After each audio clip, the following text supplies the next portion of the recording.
I was enjoying a peaceful Sunday morning, sipping coffee on my balcony, overlooking the city when my phone rang. Unknown number. I almost ignored it but answered on a whim. My father's voice, unheard for 12 years, since they kicked me out at 17, filled my ear, not with apologies, but demands. My parents wanted money for my divorced sister Megan, their golden child. The same parents who abandoned me when I needed them most now expected me to fund her lifestyle because I had become successful. Before I tell you how I stood up to my family after all these years, drop a comment letting me know where you are watching from, and subscribe if family drama resonates with you. Growing up in a middle-class neighborhood in Portland, I always knew I was second best in my parents' eyes. From birthday celebrations to daily attention, everything revolved around my sister Megan, 3 years my junior. My parents, Frank and Diana Bailey, never missed a single one of her dance recitals or soccer games, but somehow always had conflicts during my academic competitions or coding exhibitions. When I was 12, I discovered my passion for computers and programming. While other kids were playing video games, I was learning how they worked and creating my own simple programs. My parents saw this as a weird hobby rather than a potential career path. When I needed a better computer for my projects, my father scoffed, telling me to save up myself if I wanted to waste money on computer parts.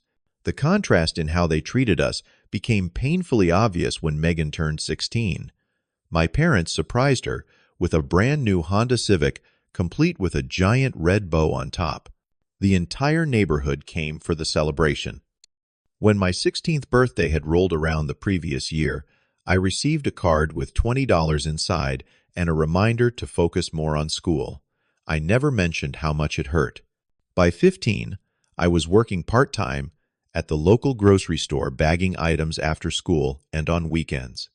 Every dollar I earned went into a coffee can labeled college fund that I kept hidden in my closet. My parents had a college fund for me too, or so they claimed. I would later discover the painful truth about where that money actually went. Despite the obvious favoritism, I kept my head down and focused on my future.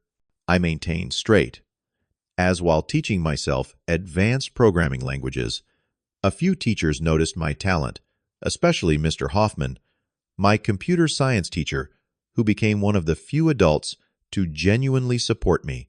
During my senior year, everything changed. I had spent months perfecting a coding project that had attracted interest from several universities. A scholarship seemed within reach, and for once I felt hopeful about my future, despite my family situation.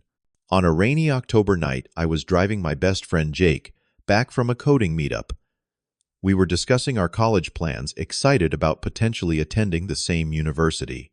The streets were slick with rain, but I was driving carefully. At an intersection, despite having a green light, another driver ran their red light and slammed into the passenger side of my car. The crash was horrific. Jake took the brunt of the impact and was seriously injured with a broken leg and fractured ribs. I escaped with minor cuts and bruises, but the emotional damage was far worse. Despite the police report clearly showing the other driver was at fault, my parents looked at me with cold accusation in their eyes when they arrived at the hospital. My mother's first words weren't asking if I was okay. Instead, she said, "What did you do, Bailey?" Those 5 words cut deeper than the glass from the shattered windows ever could. The weeks following the accident were a nightmare. At home, my parents barely spoke to me. When they did, it was to remind me how I had ruined Jake's chances at athletic scholarships because of his injuries, despite doctors saying he would make a full recovery. What hurt most was that Jake and his family never blamed me. His parents even brought me dinner at the hospital while I sat vigil by his bed. They hugged me and told me accidents happen. My own parents stood awkwardly to the side, their disappointment palpable. 2 months after the accident, I discovered the ultimate betrayal. I had been checking university websites for scholarship deadlines when I decided to review my savings.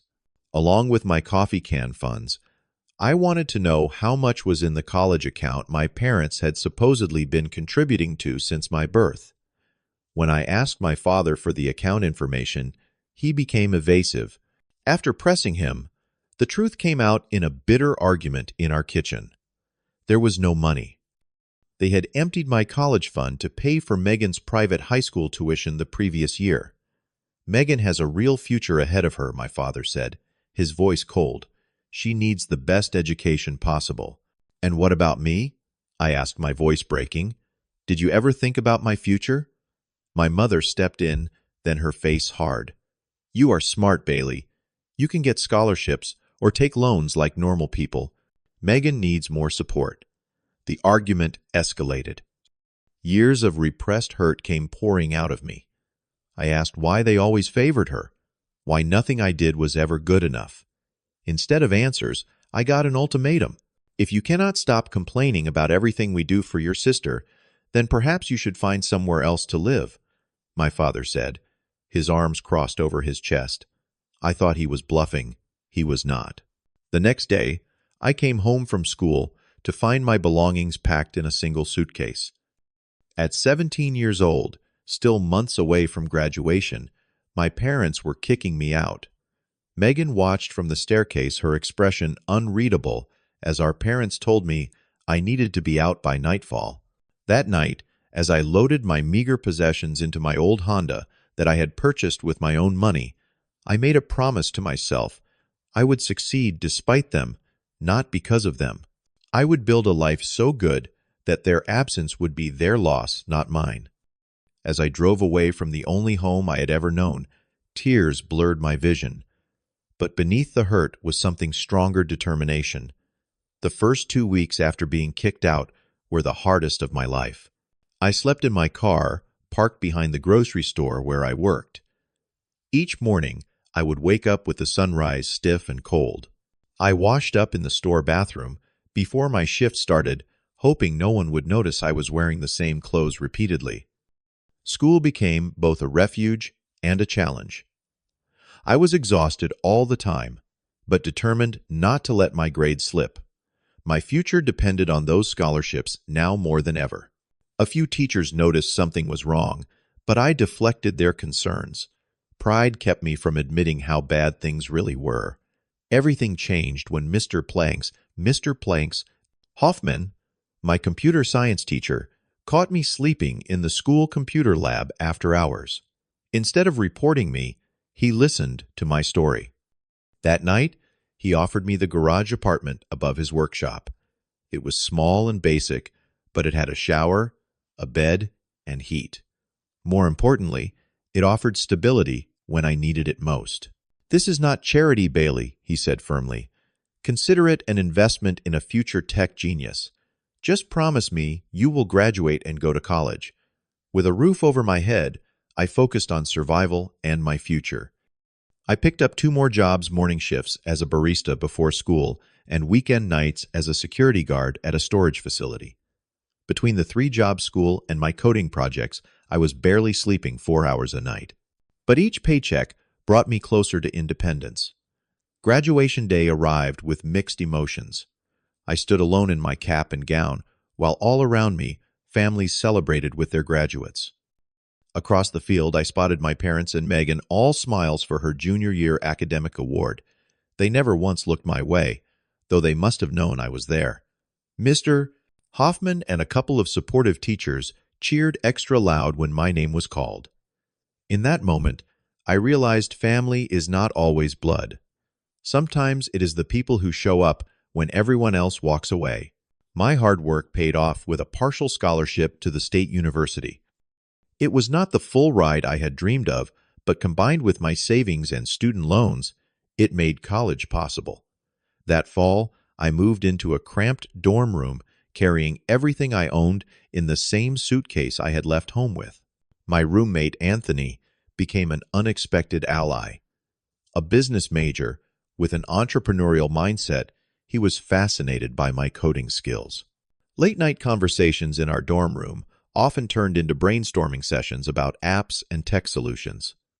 Where I saw coding challenges, Anthony saw business opportunities. College life was a constant hustle. I worked tech support at the university help desk while carrying a full course load. Ramen noodles became both breakfast and dinner most days. But for the first time in my life, I felt in control of my future. During sophomore year, Anthony and I developed our first successful app, a simple tool to help students organize group projects and share resources. What started as a solution to our own frustrations caught on across campus.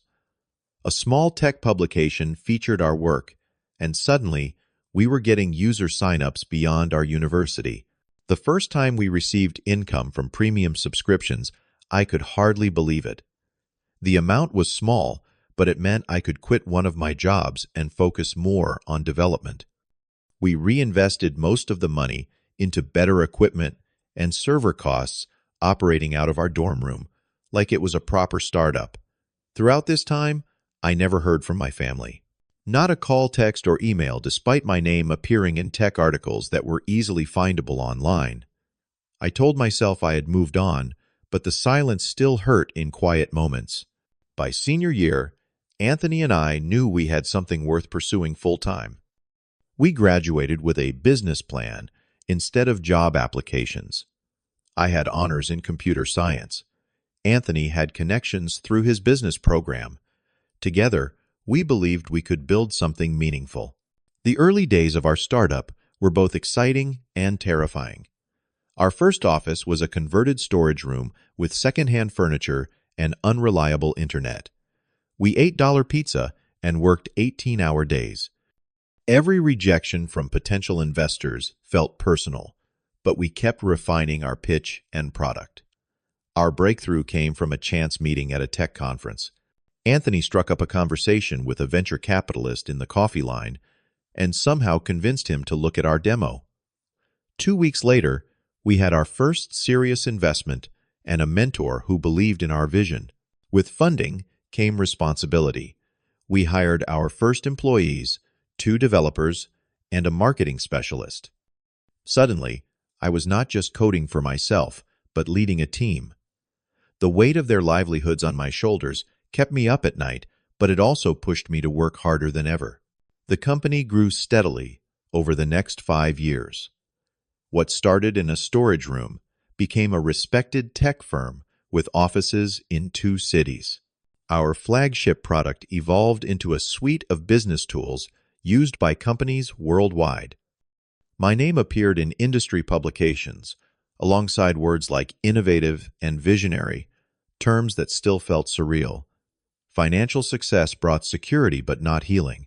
At the suggestion of Sarah, our operations director, who had become a close friend, I started seeing a therapist. Dr. Winters helped me process the abandonment and recognize patterns of anxiety that stemmed from my childhood.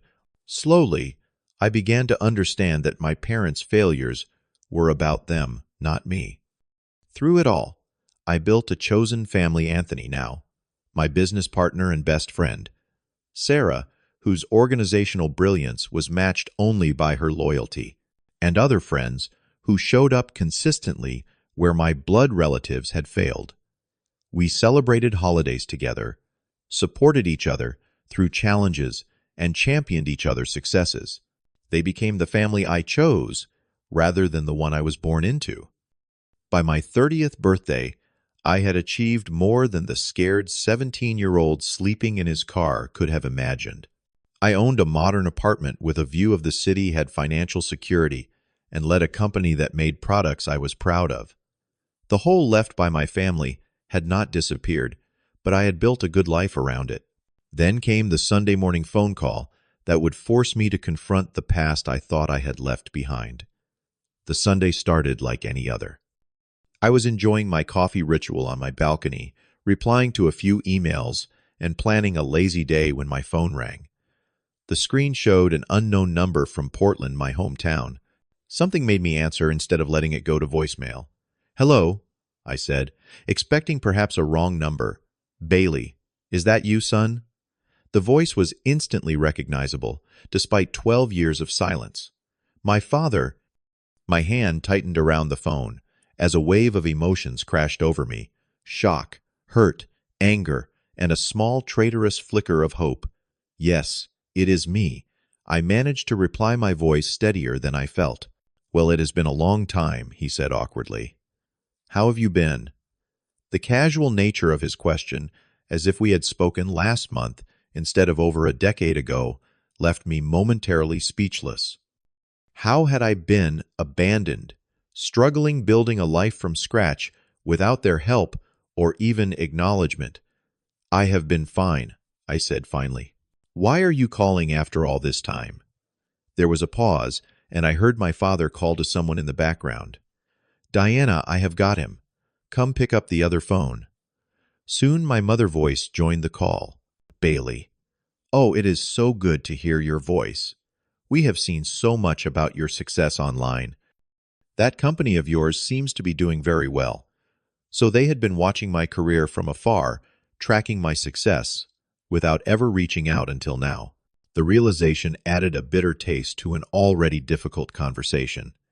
After a few minutes of strained small talk, my father cleared his throat. "Look, Bailey, we are calling because there is a situation with your sister." Megan, I asked, though I had no other siblings. "What kind of situation?" My mother jumped, in her voice, taking on the persuasive tone I remembered from childhood, usually employed when she wanted something. "She is going through a difficult time. She and Harold got divorced last year." Harold. The name was unfamiliar to me. I knew nothing about my sister's life for the past 12 years. Not her marriage, not her divorce. "I am sorry to hear that," I said, unsure what else to offer. "It has been terrible for her," my mother continued. "Harold was very well off, you see. Megan got used to a certain lifestyle. The house in Lake Oswego, the country club membership, private schools for the kids. Kids.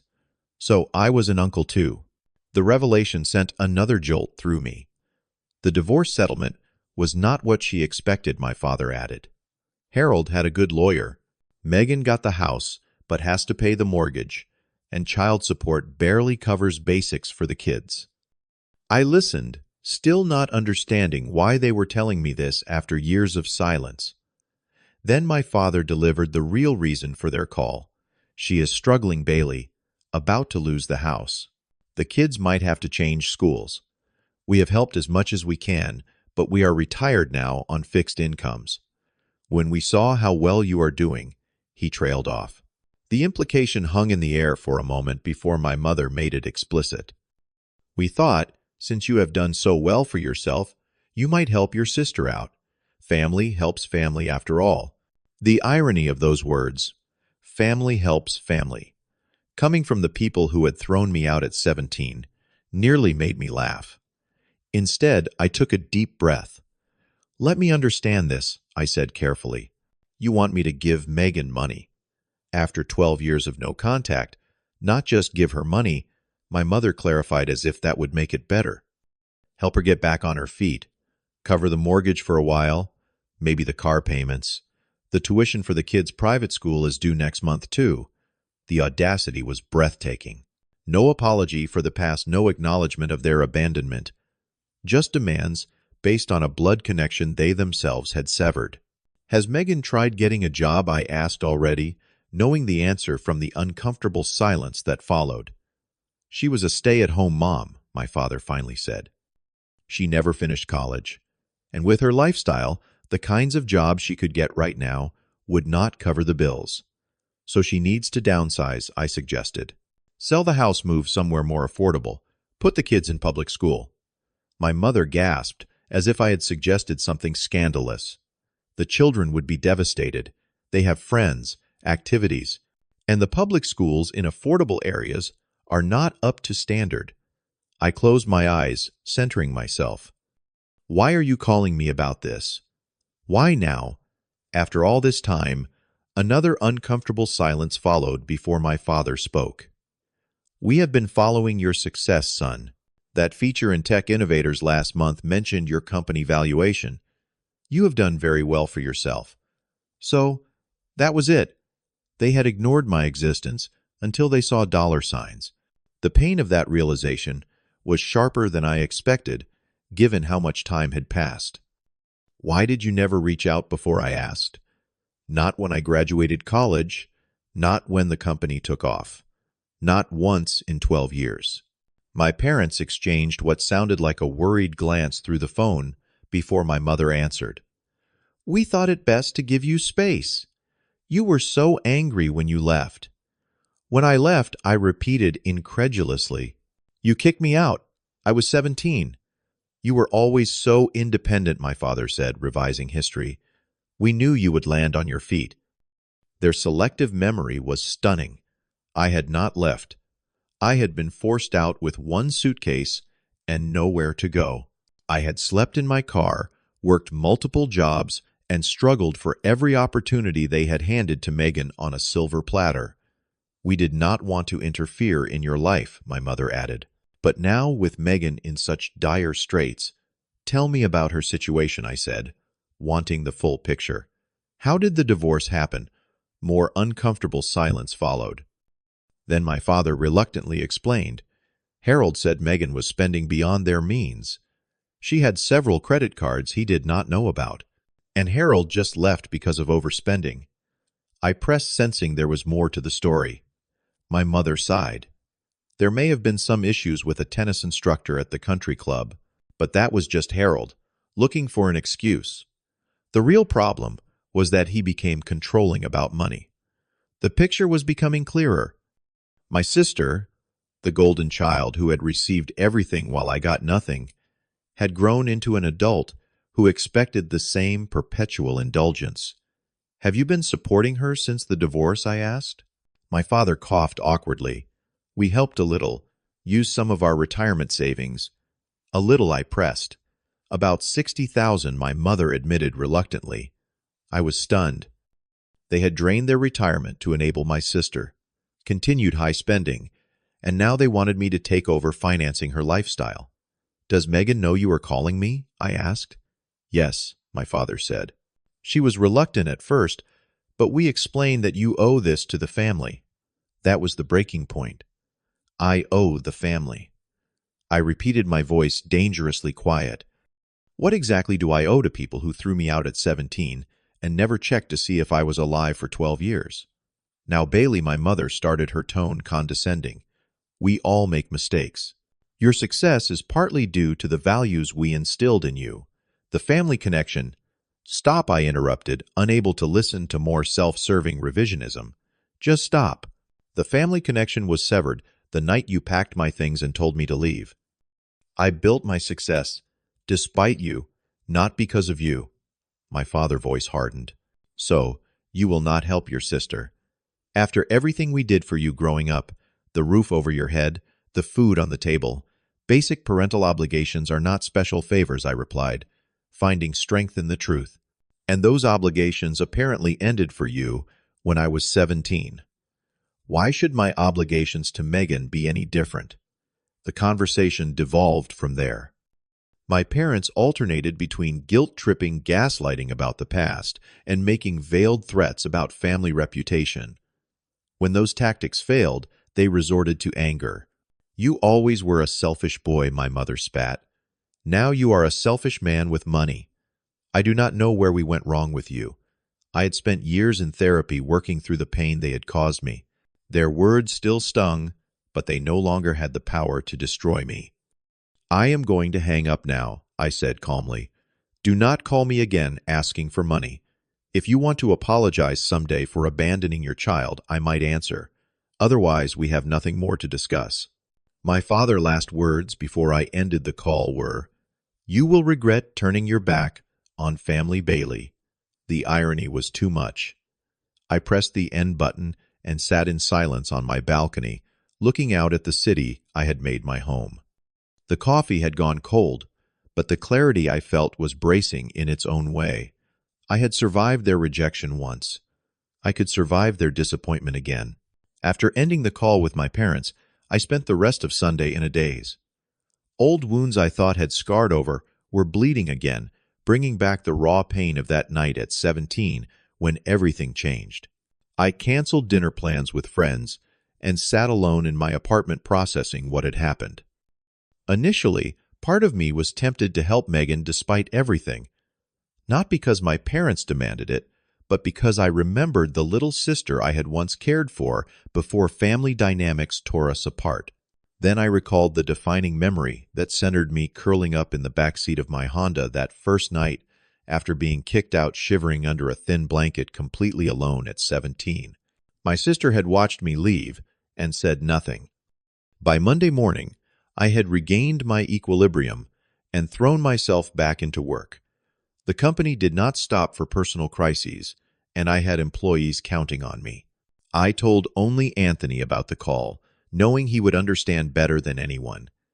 "They have some nerve," he said during our morning coffee. 12 years of nothing, then asking for a handout that is next-level entitlement. I appreciated his indignation on my behalf, but the situation felt more complicated inside my own heart. "They are still my family, technically," I said. Anthony shook his head. "Biology is just chemistry, man. Family is who shows up. We have been your family for the past decade." He was right, of course. My chosen family had never failed me the way my blood relatives had. 3 days after my parents' call, my assistant, Julia, buzzed my office intercom. "There is a Megan Bailey here to see you. No appointment. Says she is your sister." My heart skipped. Megan was here, in my office building.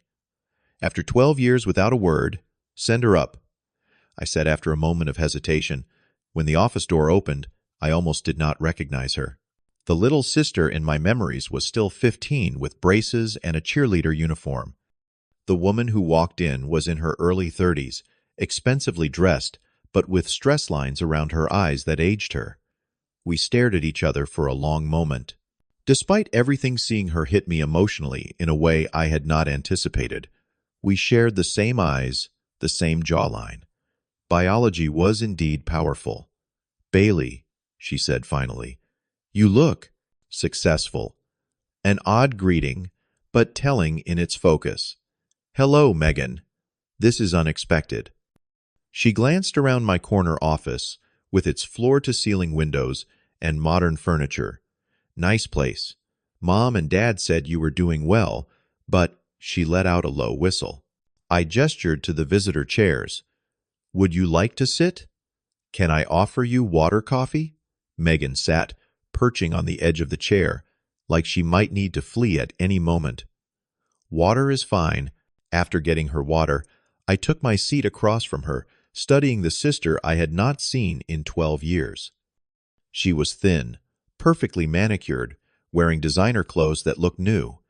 Not exactly the image of someone in dire financial straits. "Mom and Dad called you," she stated rather than asked. "They did. Sunday." She nodded, looking down at her expensive handbag. "They should not have done that. It was humiliating. That surprised me." "You did not know they were going to call," I knew she admitted. "I just did not want them to make it sound like I was begging." Which is exactly what they did from what I hear.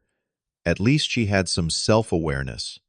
"They explained your situation, the divorce, the financial problems." Her face hardened. "They love to share my failures. Always have." That caught me off guard. In my memory, our parents had never treated her failures as such. They had always been someone else's fault or temporary setbacks on her road to inevitable success. "Why are you here, Megan?" I asked directly. "If not for money," she laughed, but there was no humor in it. "Oh, I am definitely here about money. I am just not going to play the helpless daughter card like Mom suggested. I am desperate, not pathetic." Her honesty was refreshing, if nothing else. "The thing is," she continued, "I am about to lose everything. The house, the cars. My kids might have to go to public school." She shuddered at the thought. "Harold left me with nothing but debt." "I thought you got the house in the settlement," I said, recalling my parents' explanation. "The house with a mortgage I cannot afford," she clarified. "Harold makes sure the child support covers basic necessities for the kids, but nothing for the lifestyle they are used to. Nothing for me." I leaned back in my chair. "Have you considered getting a job?" The look she gave me suggested I had proposed something obscene. "I have not worked since college. I do not have marketable skills. And with my obligations to the children..." "Many single parents work," I pointed out. Millions, in fact. Her perfectly maintained composure cracked slightly.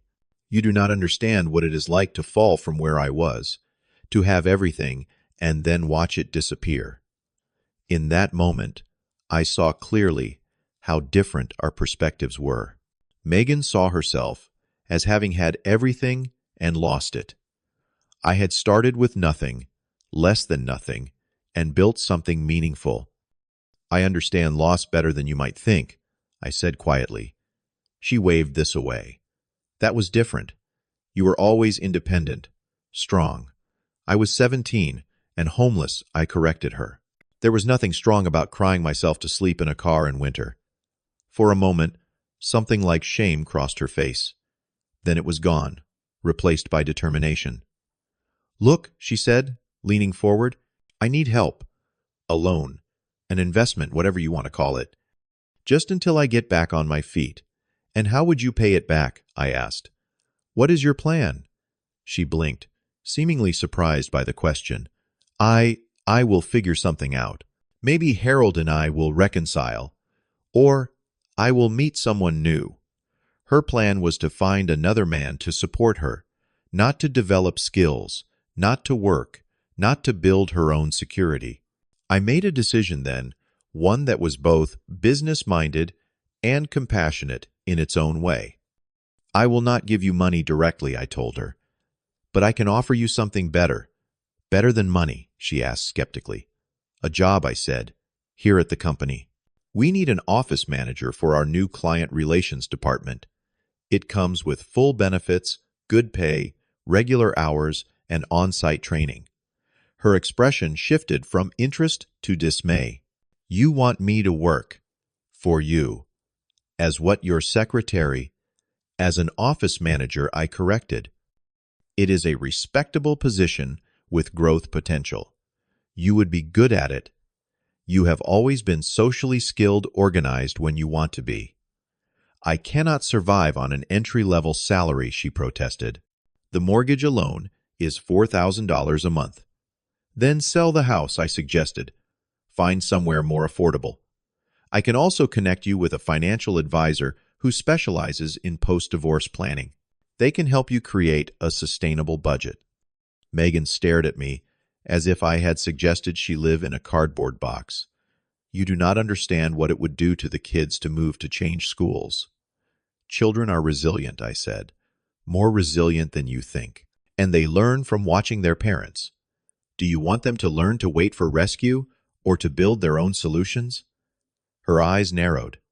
That is easy for you to say. You do not have children. No, I acknowledged. But I was a child once. A child whose parents made it clear that financial support was conditional on being the favorite. I know what that teaches, and it is not a lesson you want for your kids.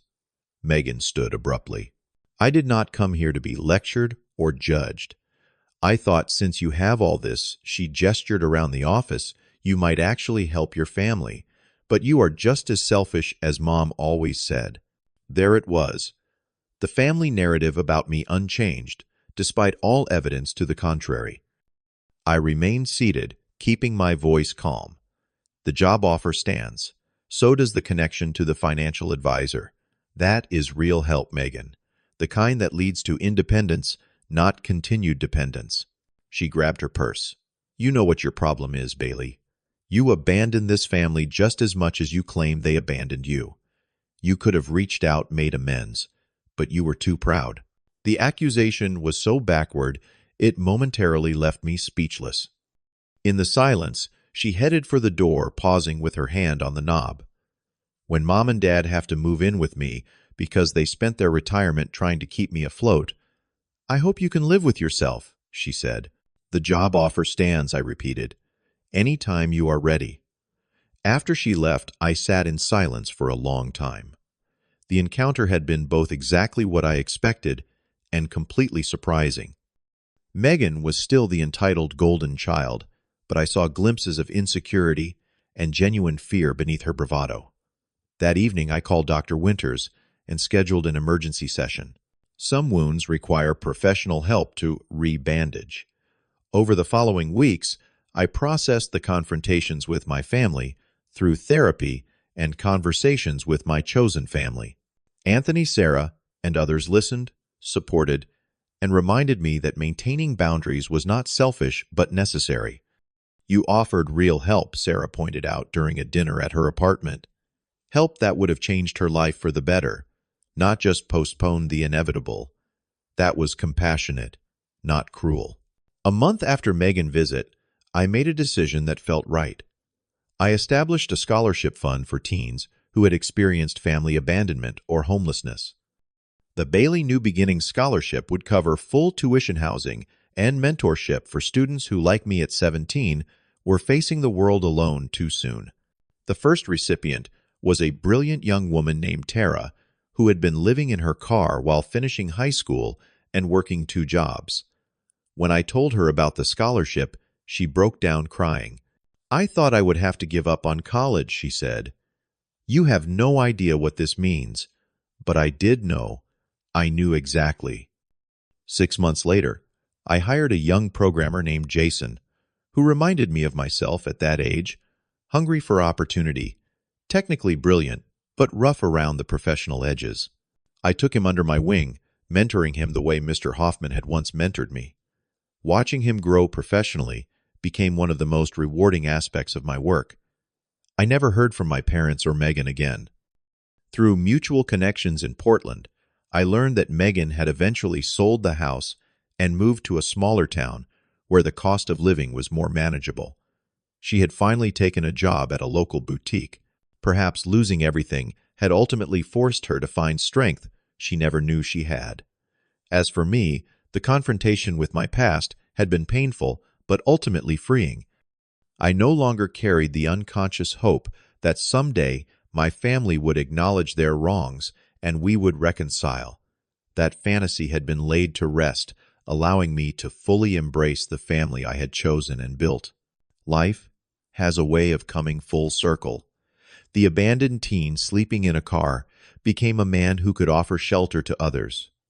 The rejected son became a mentor who could offer acceptance. The wounds that never fully healed became the source of empathy that helped others begin their own healing journey. Family is not always defined by blood. Sometimes it is defined by who stays when everyone else walks away. Sometimes it is the people who see your worth, when those who should love you unconditionally fail to see it. And sometimes the family you build is stronger than the family you were born into. Have you ever had to set boundaries with family who only reached out when they needed something? Drop a comment below and share your experience. We all need to know we are not alone in these difficult situations. While you are at it, give this video a like if it resonated with you, and subscribe to hear more stories of overcoming family challenges. Thank you for listening to my story, and remember that your worth is never determined by those who fail to see it.